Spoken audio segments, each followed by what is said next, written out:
Anne of Green Gables, 2008.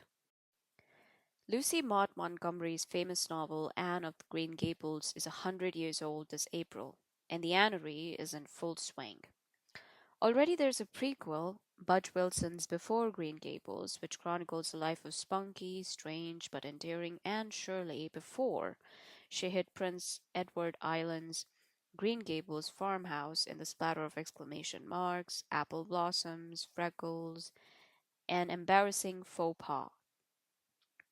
And there's yet another mutton sleeved, button booted Gibson girl hairdo television show in the offing, Anne of Green Gables: A New Beginning, due in 2009, following the 1919 silent film, the 1934 talkie, and the 1956 television version, the 1979 Japanese anime, the 1985 Green Gables series, the 1990 to 1996 Road to Avonlea, and the PBS animated series of 2000. Not to mention the various parodies, Anne of the Green God, Fran of the Fundy, and its brethren, that have appeared over the years. On top of all that, a fresh edition of the first Anne book is available from the New Canadian Library, complete with the original illustrations. These are unsettling as everyone in them has a very small head. Marilla, in particular, is not only pinheaded but practically bald, leading us to wonder about the degree of inbreeding that was going on around Avonlea. There's a curious shaped Anne, more like a sort of Mary Poppins puppet than a girl, who turns into pretty dressed in china figurine by book's end. But Anne's original image defects have been corrected over and over in the course of the century. In the many subsequent pictorial renditions of her, Anne's head returns to its normal size. Sometimes it gets a little too big and the hair becomes much more prominent. Nor is this process at the end. From the Anne of Green Gables licensing authority that gives the nod to all collateral products, expect more Anne boxed sets and note paper and pencils and coffee mugs and Anne aprons and candies and Anne straw hats and, well, what else? Anne laced edged pantaloon underclothing and cookbooks. Oops, we already have those. Talking Anne dolls that say, "You mean hateful boy, how dare you?" Followed by the sharp crack of a slate being broken over his thick skull, or else, "I hate you, I hate you, I hate you, you are a rude, unfeeling woman." I always liked those parts.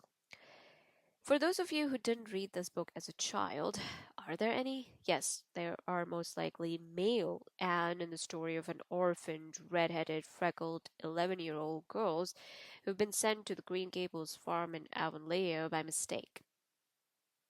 Marilla and Matthew Cuthbert, the elderly brother and sister who owned the place, wanted a boy orphan to help with chores, but eager, imaginative drama queen Anne makes such an impression on shy old bachelor Matthew, shown in the original illustrations as a dubious cross between Santa Claus and a tramp, that he wants her to stay, and tart, stern Marilla comes around to his way of thinking.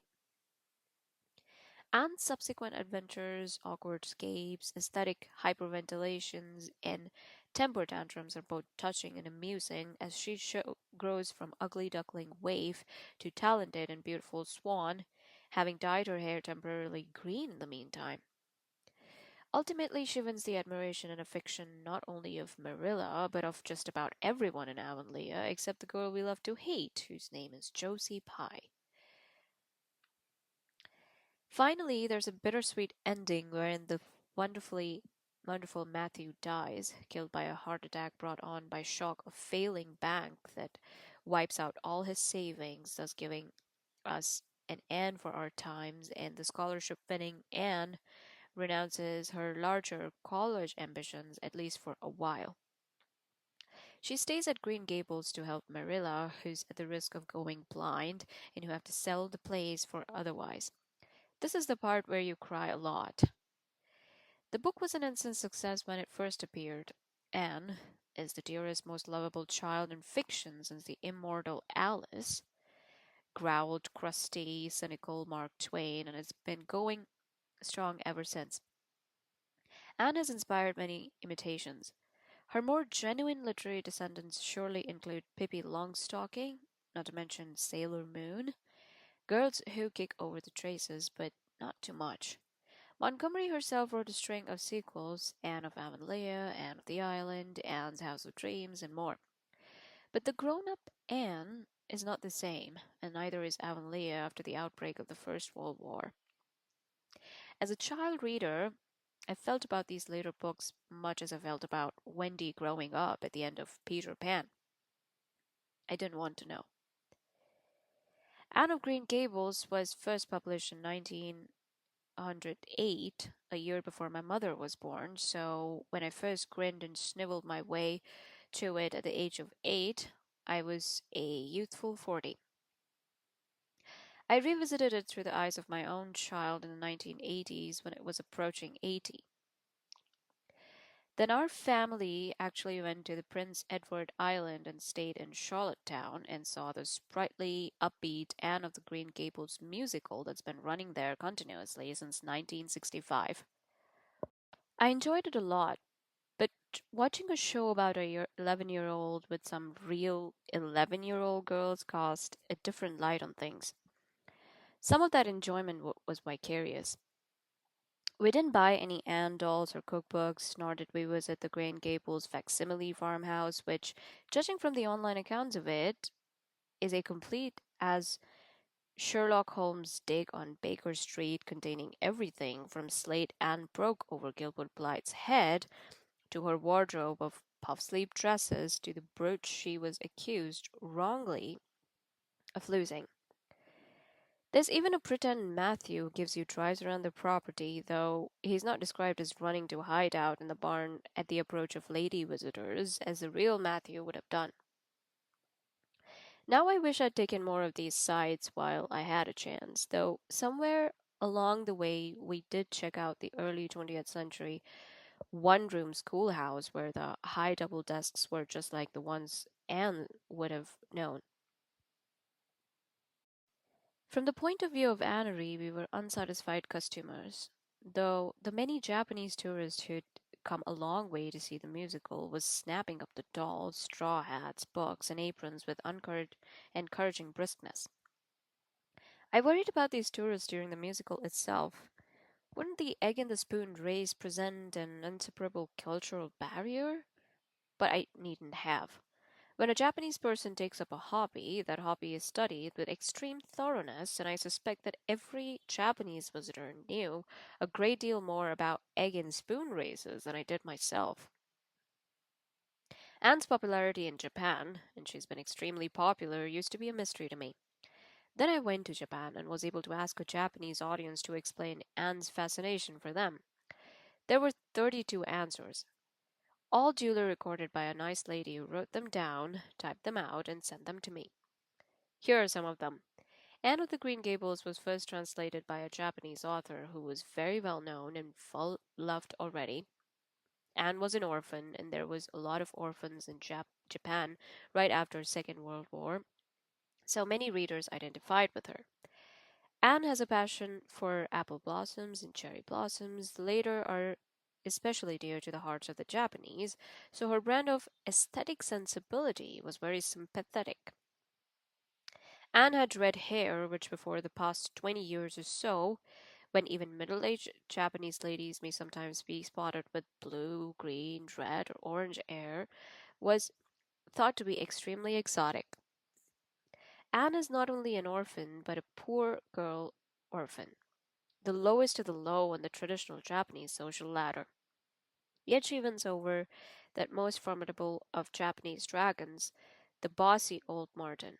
In fact, she wins over two of them, since she adds overbearing, opinionated, but good at heart Mrs. Rachel Lynde to her collection basket. Anne has no fear of hard work. She's forgetful because she's dreamy, but she's not a shirker. She displays a proper attitude when she puts herself before herself, and even more praiseworthy in the fact that these others are elders. She has an appreciation of poetry, and although she shows signs of materialism, her longing for pup sleep is legendary. In her deepest essence, she is spiritual. And high on the list, Anne breaks the Japanese taboo that forbade outbursts of temper on the part of young people. She acts out spectacularly, stamping her feet and hurling insults back at those who insult her, and even resorting to physical violence, most notably in the Slate Over the Head episode. This must have afforded much vicarious pleasure to the young Japanese readers, indeed to all Anne's young readers of yesteryear, so much more repressed than the children of today. Had they known scenes like the ones Anne throws, they would have got what my mother referred to as what for, or if things were particularly bad, Hail Columbia. I myself did not get what for or Hail Columbia, but they were a feature of my mother's stories about her own upbringing in rural Nova Scotia, which, as far as the schoolhouse and the church going and the attitude toward children went, was remarkably similar to Anne's. Those are all the Japanese reasons for Anne's popularity that I can remember, though there were more. God's in his heaven and all's right with the world, Anne whispers in the very last lines of Anne of Green Gables. She's fond of Victorian poetry, so it's appropriate that she ends her story by quoting from a song sung by the optimistic heroine of Robert Browning's dramatic poem Pippa Passes. Doubly appropriate since Anne Shirley herself acts like Pippa throughout the book. Pippa is a poor Italian orphan girl who slaves away in the silk spinning mill, yet manages to preserve a pure imagination and a love of nature despite her lowly status. Like Pippa, Anne is an unself conscious innocent who, unbeknownst to herself, brings joy, imagination, and the occasional epiphany to the citizenry of Avonlea, who are inclined to be practical but dreary. It's unlikely that Anne Shirley would have been allowed to read all of Pippa Passes. Pippa's fellow characters are far from wholesome, and their doings are so sordid and explicitly sexual as to have caused moral outrage when the poem was first published. One of them is a mistress, and another has plans to debauch Pippa and lure her into a life of white slavery. Browning's view is a more realistic. In actual life, an orphan girl like Anne would have had few prospects. What a, what a starved, unloved life she had, a life of drudgery and poverty and neglect, thinks Marilla, and it's the starved, unloved life that Budge Wilson has explored in her prequel. Judging from what we know about the lives of orphans at that time, including the many London Street Arabs, as Marilla calls them, who were being sent to Canada by the Bernardo homes, a statistically accurate Anne would have continued to be poor and neglected. However, through luck and her own merits, Anne is rescued by Cuthbert's siblings, thus joining a long line of redeemed fictional Victorian orphans, from Jane Eyre to Oliver Twist to Little Tom the Chimney Sweep and Charles Kingsley's The Water Babies. Fairy tale endings we call these, for in mythology and folklore, orphans were not merely downtrodden outsiders, they might be heroes in training like King Arthur or under the special protection of gods or fairies. There is certainly something uncanny about Anne, a witch she is often called, and a few centuries earlier she might as well has been burned at the stake. Outside of fiction, however, orphans weren't only exploited, they were feared and despised as fruits of sin. Children with no identifiable fathers, resentful and even criminal batsies who do things like setting fire to people's houses on purpose, as Rachel Lynde informs Marilla. This is why Montgomery goes to such lengths to prove Anne with two educated, respectable parents who were married to each other. But in real life, Anne would have led a Dickensian life of grinding child labor and virtual bondage as an unpaid mother help. Anne has performed this function earlier in her life, once in the bare bones backwoods household that sports three sets of twins.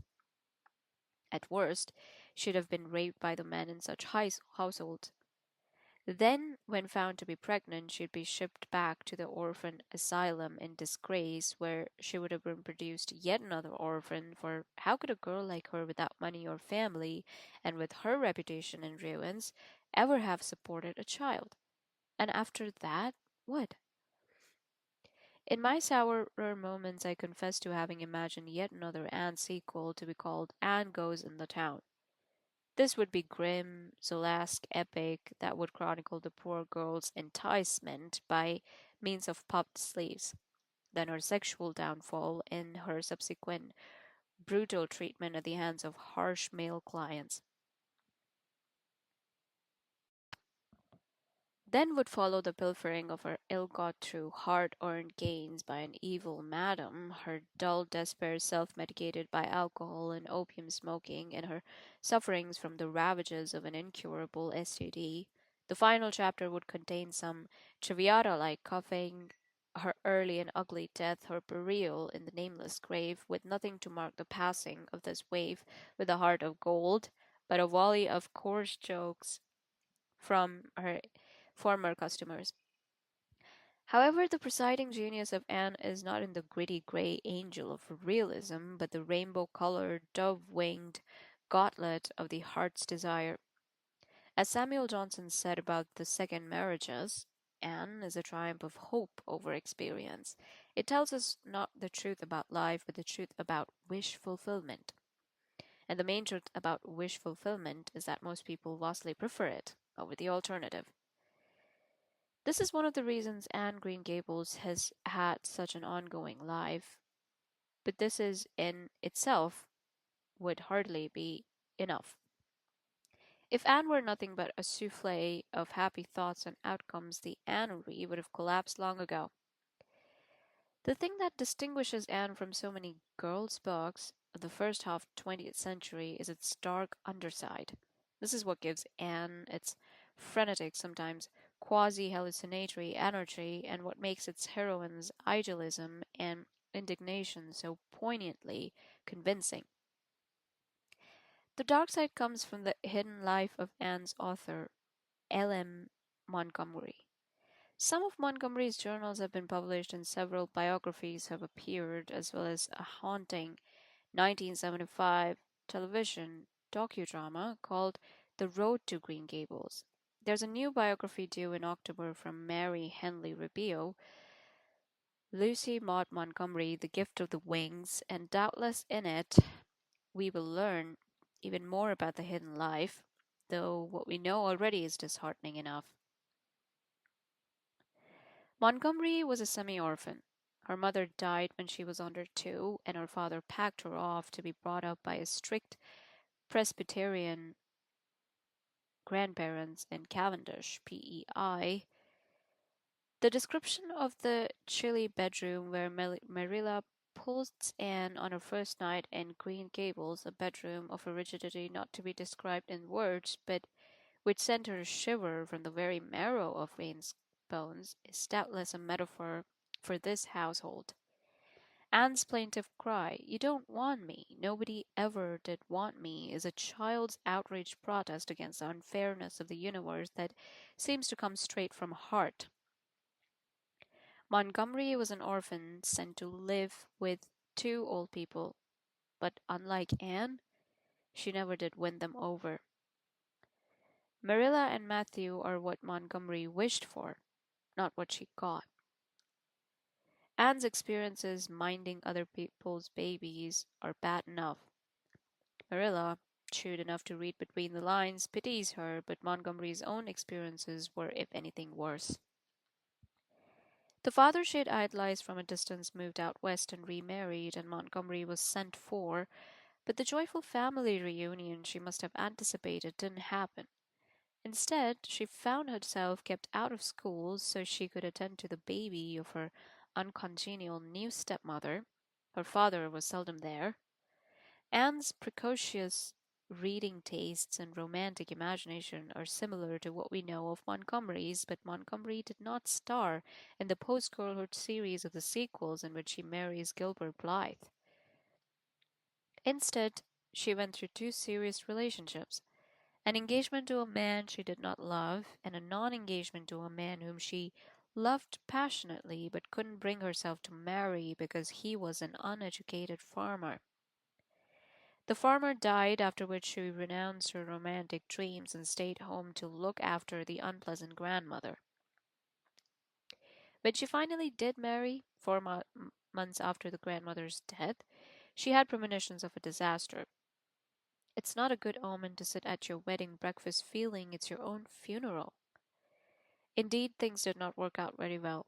Her husband, Evan MacDonald, was a minister, and the Montgomery had to perform the many tedious duties of a minister's wife, for which she was by no means as well suited as the beloved Mrs. Allen of Avonlea. But Evan began to suffer bouts of something that called religious melancholia, which today might be classified as clinical depression or even bipolar disorder, and Montgomery had to devote more and more time to his care. Later in her life, she suffered from nervous collapses, and no wonder "Nobody Ever Did Want Me" was a burden imposed on her by her own childhood, and it proved a hard one to overcome. The many fictional worlds she created through her writing were both an escape from and a way of coming to terms with a deep underlying sadness. There's another way of reading Anne of Green Gables, and that's to assume that the true central character is not Anne, but Marilla Cuthbert. Anne herself doesn't really change throughout the book. She grows taller, her hair turns from carrots to a handsome auburn, her clothes get much more prettier due to the spirit of the clothes competition she awakens in Marilla. She talks less, though more thoughtfully. But that's about it. As she herself says, she's still the same girl inside. Similarly, Matthew remains Matthew, and Anne's best chum Diana is equally static. Only Marilla unfolds into something unimaginable to us at the beginning of the book. Her growing love for Anne and her growing ability to express that love, not Anne's duckling to swan act, is a real magic transformation. Anne is a catalyst who allows the crisp, rigid Marilla to finally express her long buried, softer human emotions. At the beginning of the book, it's Anne who does all the crying. By the end of it, much of this task has been transferred to Marilla. As Mrs. Rachel Lynde says, Marilla Cuthbert has got mellow. That's what.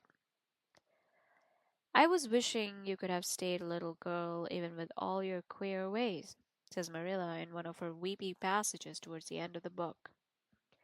Marilla has finally allowed herself to make a wish, and now it's been granted. Over the past 100 years, Anne has stayed the same. Good luck to her for the second 100.